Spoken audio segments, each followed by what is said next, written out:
Hi, this is Ben with Novelux Stereophonic, and today we're taking a look at the very rare Playback 2000 SX stereo receiver. This is a receiver that was built in the late 70s, and it was sold as a house brand under the hi-fi retailer Playback. The company Playback was a Midwest company, mostly in Illinois, Wisconsin, Kentucky, Indiana, places like that, right around the middle of the US. And what they did was they had a few different house brands. Playback was one of them. Project One was another. Kingsway was their kind of cheaper entry-level line. And what they would do is advertise the big brands like Pioneer just to get people into the store. And sometimes they would sell them the Pioneer, but a lot of times the salesman would sell one of the house brands or another piece of equipment that they had a better profit margin on. They gave the salesman bonuses for selling the more profitable items. So that's where something like this would have come in. Somebody may have came in looking for an entry-level Pioneer receiver, and the salesman might have guided them towards this piece because it had similar specs at a cheaper price that gave the salesman more commission.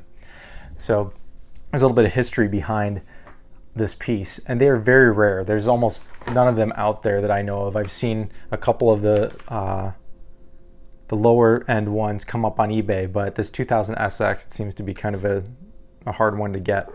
So some of the information I got on this comes from the Orion Audio Blue Book that I use, and we can see that for Playback in their receiver line, 250 SX, 500, 750, 1500, and the 2000 SX was the top of the line at $400 in 1977 and 1981. Usually they'll give me a wattage rating on this page, but for some reason that information isn't here. So I'm going to need to figure that out by testing. On this one, it's got its own stylized logo, but the Playback company itself used the same typeface as Playboy, and they used that to kind of draw customers in. It's some really clever marketing that went on with this company. Eventually they fizzled out in the 80s, and this stuff is, kind of just lost. All this information is lost. The places I'm finding this are various forum posts. There's a Facebook group for Playback salesmen and stuff like that. So that's where I got some of this information. So the story with this specific piece is I was back visiting family in Wisconsin, and I was doing a little bit of repair work for a gentleman, and he had this Playback receiver. He said, I had this running once and it sounded awesome. I really liked it, but it ran super, super hot. And I ended up acquiring it, and I've been doing some basic troubleshooting on it. So what I'm going to do in this video is take this to the bench, get it back up and running, do some measurements on it, figure out how much power it makes, and then we'll do a full feature review. So if that sounds interesting, stick around and we'll go through this little adventure together. All right, I've got the Playback up on the bench. This is the first look inside. Actually, the construction is really nice on this. It looks like there's a shielded phono section here. Nice big tuning gang with a shield on it. And this is a quasi-complementary design. So the output transistors are 2 per channel, and they are all NPN. So when I initially got this unit, the complaint was that it was running super, super hot. It was reported that it sounded great, but you could only run it for a few minutes before it got too hot to touch. And I was thinking, yeah, it probably did sound great. At least one of the channels was probably biased into Class A. Unfortunately, by the time I got the amplifier, this channel was already blown. So when I removed the output transistors, I found one transistor bad and one transistor was still okay. So then I moved on. These cards are actually really easy to swap. It's a card-based socket design. So I was able to swap card for card. This channel is outputting audio. So when I put the defective card into the known good output transistor heatsink location, I got a short and a bright dim bulb. So where I'm at right now is I need to get a baseline on this working card, how the adjustments work and all of that, so that I can start looking into this one, try to identify and fix the problem, and then get it adjusted so that both channels have the same output. This is a quasi-complementary with capacitor coupling. I'm not sure, it's maybe these two here that are the output capacitors. So this circuit works a little bit differently than most direct coupled circuits. So the adjustments going in, I assumed I was going to have some sort of AC balance adjustment to adjust the balance of the clipping, and one for bias. So I went ahead and actually identified that, but I want to show you here the process that I went through. So I've got 2 meters hooked up here that are just going across the emitter resistors. for the output transistors here. So right now I have the unit on, and I am just feeding a signal generator straight into the main in jacks on the back of this. So let me fire up the signal generator. And that's our signal on the scope. So first off, I'm going to go over the AC balance adjustment. So let me just crank this up so we see we've got clipping on the top half of the waveform there. Now, because it happens on the top and not on the bottom in this capacitor couple design, I need to center this out in order to get that to even out. So I found that this control here, it's a little bit stiff. Let's see if I can adjust it. You can see now there's no clipping. I've kind of centered it a little bit. Now I need to give it more amplitude to clip it again. I'm rotating this control again. Let me see if I can get it to happen on the bottom. If I go past the center point. Yep, you see how it's clipping on the bottom there? So let me bring it back to center, and then I just need to give it a little bit more amplitude. And here I can probably get it so that I've got even clipping on both sides. Now this is because there's only one single supply rail. You see I've got clipping on the top, clipping on the bottom. So that control is now centered. So I know that's what this control does, and I can make that happen over here. And by the way, I'm on the dim bulb. Since I'm clipping, this thing is drawing a little bit of current. Ideally, I'll do this adjustment without the dim bulb eventually. I'm going to lower this way down. And next up, I'm going to look at the bias. So for that, I need to identify crossover distortion. So that little blip right there is the transition from the positive to the negative swing. So if I adjust the other control, let me see if I can get this a little bit.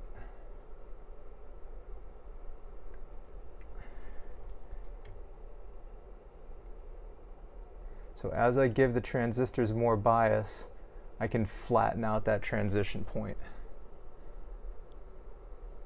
But as we can see, this waveform is not looking too happy. This is not a super nice looking sine wave. At the bottom portion, it's a little bit messed up. If I take up the amplitude a little bit, it starts to look a little bit better. So I may have to look into that a little bit further. So right now we're running about 200 millivolts with the signal applied. Let's take this off. You see I'm barely able to measure anything at idle here. But at least gives me an identification of which one of these controls do what. Before I move on to this, I want to show something else which I haven't encountered before. I'm going to connect my signal generator to the auxiliary jacks and put these pre-out main and jumpers back in. So I'm running the preamp into the output section. All right, so now we're actually going to be using this volume control to adjust the signal coming in. Let me turn the signal gen back on.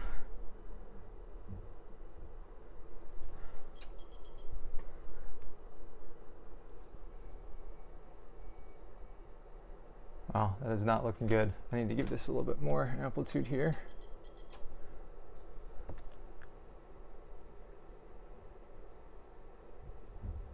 What I've seen is as I go up in amplitude, this thing just starts to bounce around like crazy. And it only happens when I'm running the preamp section. So I may have some sort of issue in the preamp section of the circuit. So anyways, that's the first bit of this troubleshooting process. I'm going to go through and see if I can identify the problem in this card, and then probably put in a new set of output transistors and see if I can get this amp section stable.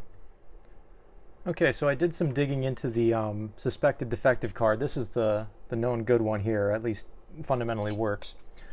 With this one, I measured all of the transistors on a simple diode test, and they all seemed fine. So I moved on to capacitors. I had about 4 of them that didn't measure very well in circuit, so I pulled them out. They all, should have fundamentally worked, except for maybe the small ones are a little high on ESR. So because I had them pulled anyways for testing, I thought I might as well replace them. So I put in some equivalent value niche count parts, and then I kind of just worked these potentiometers back and forth and threw it back in, and no short. And actually, the sine wave coming out of this channel. Same output transistors, you only change the driver card. This waveform looks so much nicer than the other one. So I'm probably going to end up just recapping both of those because that's the only thing that changed between them. So if I take this up into clipping,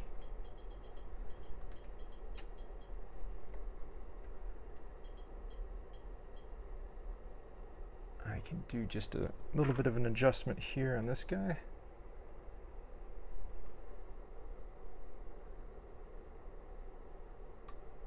It's pretty equal there. And then I guess, let's take this back down.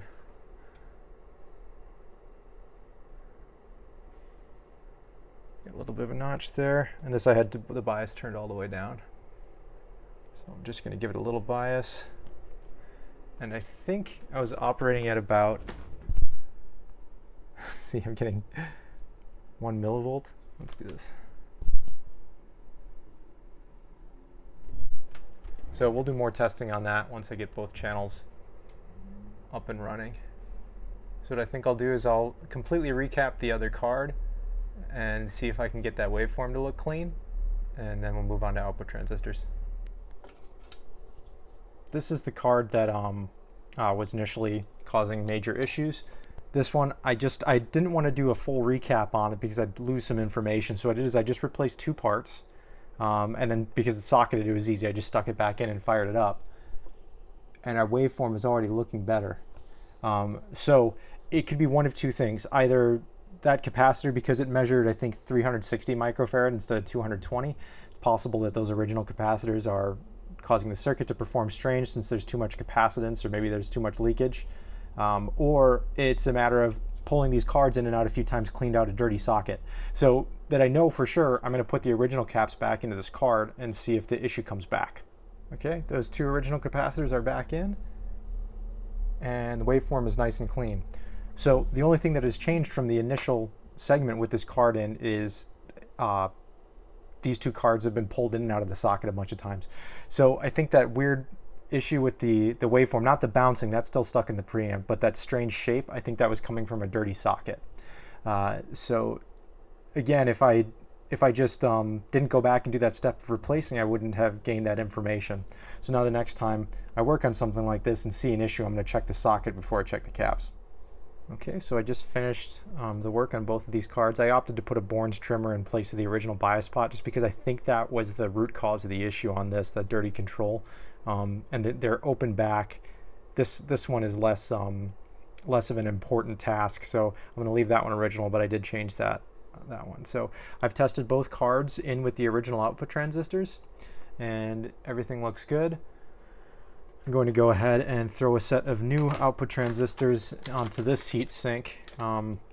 These were some new ones from Mouser that I got, MJ15015G, which should be a good replacement for this 2SD218 from the research that I've done. So I'm going to put the new transistors in this channel, and then we'll look at it in stereo and see if the new transistors and old transistors match up. And then final step, we'll be putting the new transistors in this channel as well so that everything is equal. A new set of on-semi outputs has been added to this channel. This one's still running the original NECs. Before I fire this up, I'm going to clean this socket just because we saw some potential issues on this side. And then we'll fire it up and see what we get. We're up and running with both of the repaired cards, and we've got new on-semi output transistors in this channel and original NEC in that channel. The NEC is going to be the yellow trace, and the on-semi is the blue trace. So right now I've got these overlaid, but there are 2 waveforms here. So I have to do it this way so that I can compare the relative levels. So I'm just going to build this up to see if they clip evenly.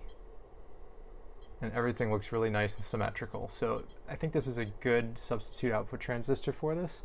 I'm going to go ahead and put the on-semis in the other channel, and then we can do a power test. Playback is now plugged into full power, no dim bulb. The setup I've got going on is I've got some speaker wires coming out into a 8 ohm dummy load.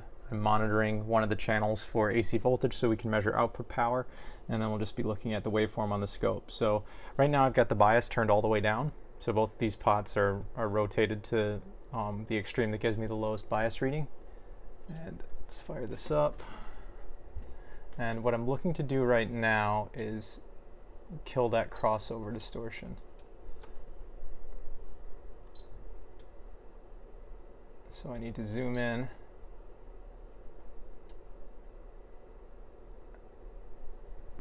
to this portion here.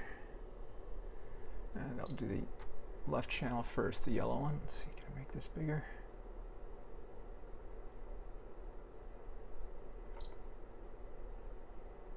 All right, that's good. So let's start on this one, and I'm just going to increase my bias until this becomes a straight line.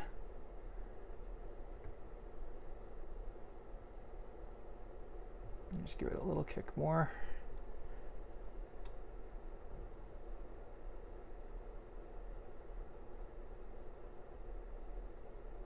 There we go. So that'll do it for the bias adjustment. Let's zoom out here.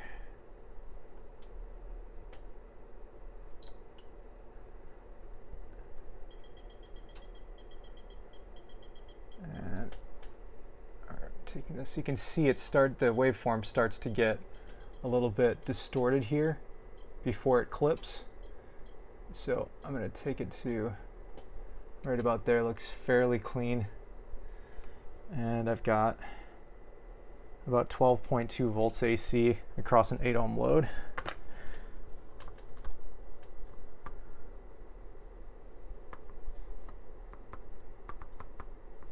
So I square my measurement and divide it by my load. So about 18 watts per channel. Not bad for a little guy. And I did want to check for symmetrical clipping. That looks pretty good. I set these controls on dim bulb earlier. They should be fine.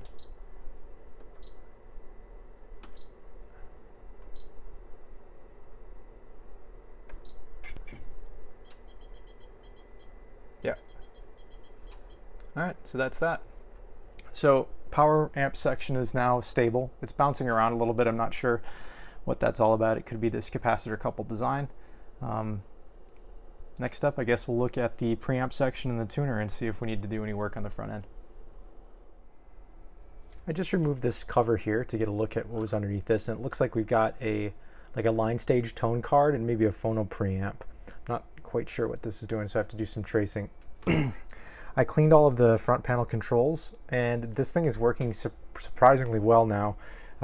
Let's do what we got right now. So this is on tape. Let me turn this light. So that's our line stage. We've got treble control, balance. Everything's nice and clean. Let's go to AM. Oops. So we can see our waveforms are balanced there. Going to FM.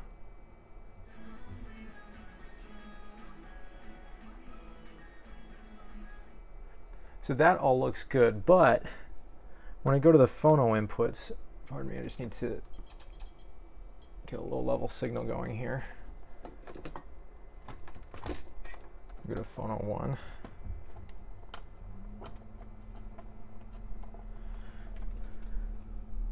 Phono 1.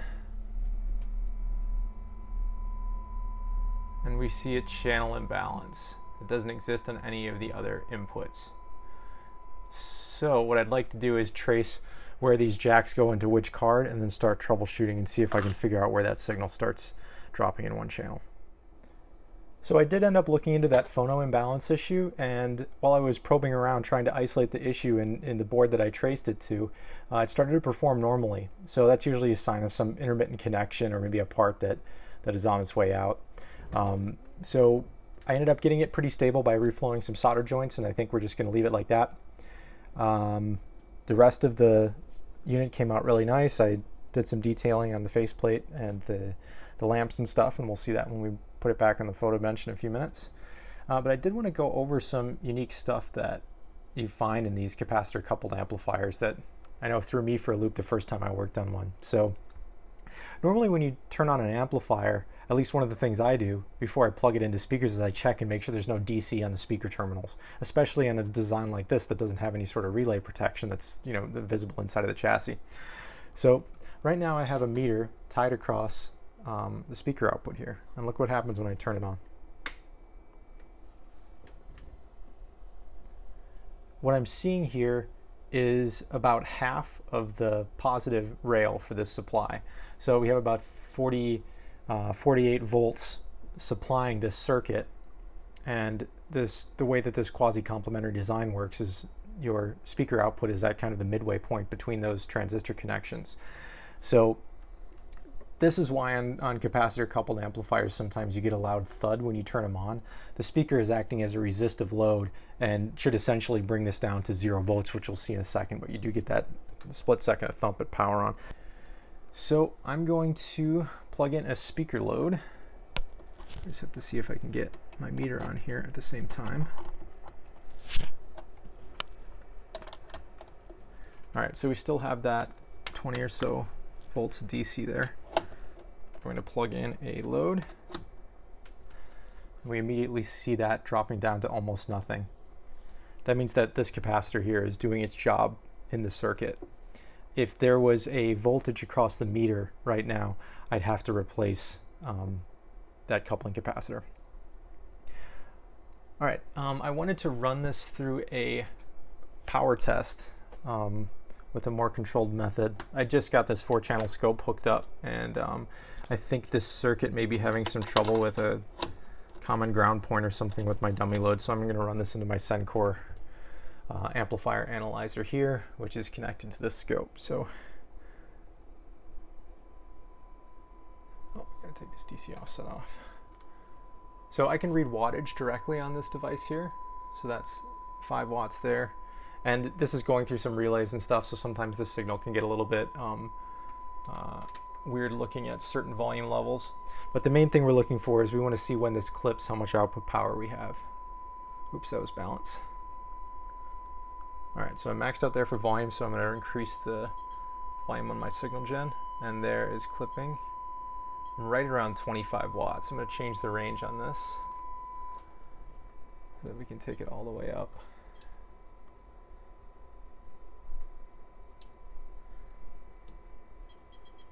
And there's our clipping there. It's clean. And I'm around the 30 watt mark. So this is really around a 25 to 30 watt amplifier into 8 ohms.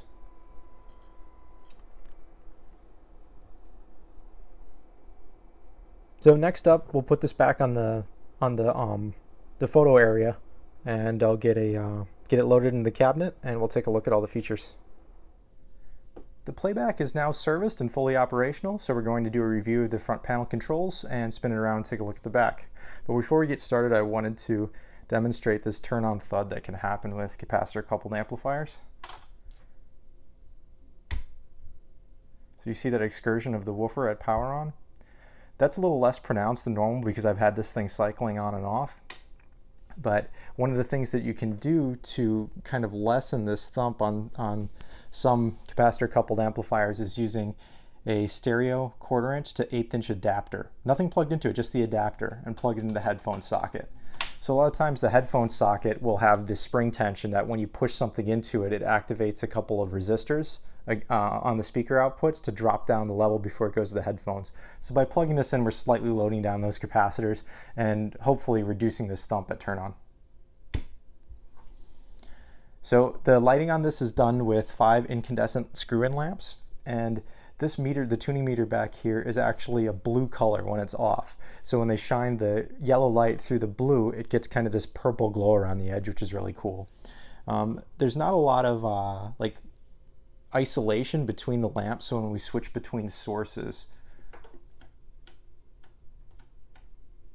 there's some bleed between the lamps that you can see there.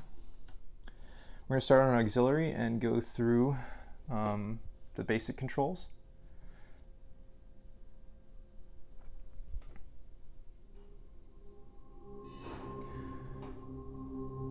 So first off, we'll start with balance.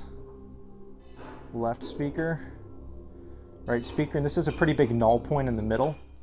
So in this whole area here, this is going to be pretty much perfectly balanced. New treble. Bass.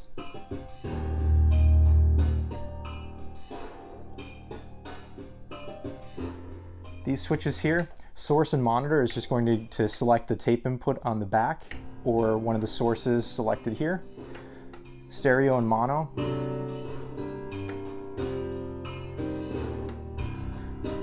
Just going to combine the left and right channel and put them out together.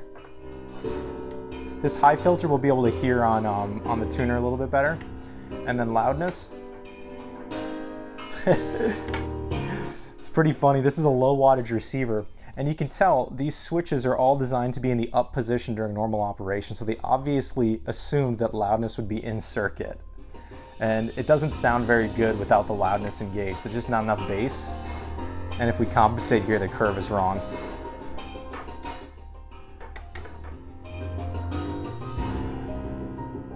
The MPX filter is for FM, and the muting is also for FM. So that's it. It's a pretty basic preamp section. It's just a bass and a treble control with no tone defeat, and then a stereo mono switch, really. So let's move on to the tuner section. And I actually really like the tuner in this unit. I have no antenna connected. It's performing really well with no antenna. It's got an AM loop stick on the back. And even in AM, they give us this cool indication on the dial pointer. So when you're off station, it goes dark. And when you're on something, when there's a signal, it will light up solid orange, this dial.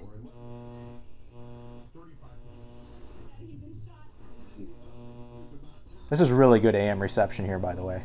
And check out the FM.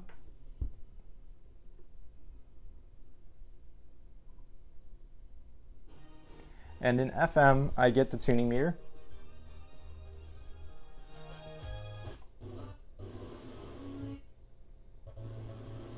That's kind of a weak station there. So we get the solid light here. FM, that station must not have stereo. There's a stereo station. This thing's picking up stations all over the place. Really, really sensitive tuner. But it's kind of cool. You never really see this dial pointer getting used in that way. Really unique. I really like it. All right, let's do a quick demonstration on the phono input. Now, remember, I did have some channel balance issues with this phono input. I did resolve that. In my sweep tests on the phono, it did not look like it was going to sound good. But in listening to it, it's actually pretty pleasing to the ear. So if you are planning to use a turntable with this, it's not going to be that bad.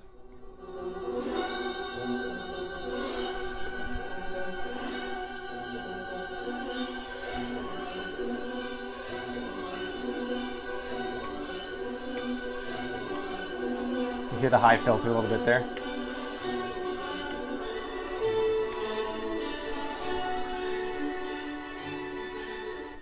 And this does have two phono inputs, so you can plug two turntables in and just use the same grounding point on the back. We'll see that in a minute.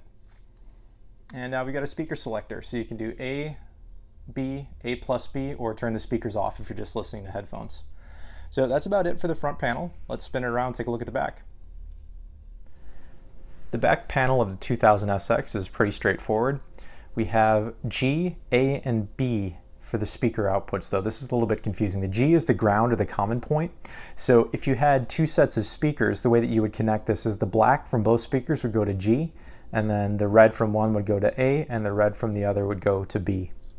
What I like to use on these screw type terminals, if they have a wide enough terminal block, is to use these spade to banana adapters, because I'm usually set up for banana on my speaker connections. So if we put one on G and the other one on A, that would be our A speaker there. But having these so close together, if you've got metal binding posts or metal bananas going in it, there's a chance that they would short. So what I do, just to give myself a little bit of wiggle room here, is put one in vertically and one in up and one on the bottom side. And this allows just a little bit more space so that those bananas don't end up touching each other and shorting out the power amplifier. We've got some antenna connections down here, switched and unswitched outlet, AM loop stick antenna, and pre-out main in, which I was surprised to see on this model. This was great for doing that amplifier troubleshooting. Over here we've got 2 phono inputs, an auxiliary input, tape in and out on RCAs, and also tape on a DIN connection there. Now, there's a little bit of confusion about where these playback receivers or the project ones came from, because they weren't being produced in the US by Playback. There's a clue here. It says Japan right on the bottom there. They must have outsourced this production to various Japanese companies and had them imported. And there's some, speculation. Maybe it was Pioneer, Sherwood, Sansui. This one definitely demonstrates some characteristics from a few different ones of those. So hopefully somebody that may have some inside information on the Playback company may know exactly where this series came from. That's about it for this one. Thank you so much for coming along with me on this adventure. And if you like this content, please subscribe. I'm going to be posting plenty more in the future. And as a little teaser, get this power cord out of the way. I just finished this 9090 DB, so that will be coming up very shortly. I also wanted to take a moment to apologize for the poor camera work on the bench shots. I am working on it. Soon I'm going to get an overhead mounted camera and do some screen captures on the oscilloscopes and stuff, so that's a little bit cleaner for you guys. So again, apologies for that rough video work. I'll be improving my cameras and my mics soon to hopefully give you guys a better look at what I'm working on.